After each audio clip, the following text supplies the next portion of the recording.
بناء في التاريخ القديم. أول خطوة كانت اختيار المكان.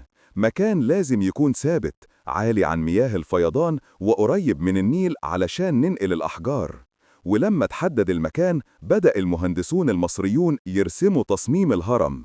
تصميم اعتمد على علم الفلك بدرجة مدهشة، وجهات الهرم الأربعة متوجهة بدقة نحو الجهات الأصلية، لدرجة إن العلماء اليوم محتارين إزاي بدقة الأدوات القديمة قدروا يعملوا حاجة زي دي. وبعد التصميم بدأ العمل الحقيقي. ملايين من الأحجار اتقطعت من المحاجر. الحجر الواحد ممكن يوصل وزنه لعشرات الأطنان. اتشقت طرق واتعملت ممرات طويلة ومنحدرات ضخمة علشان ينقلوا الحجارة للموقع.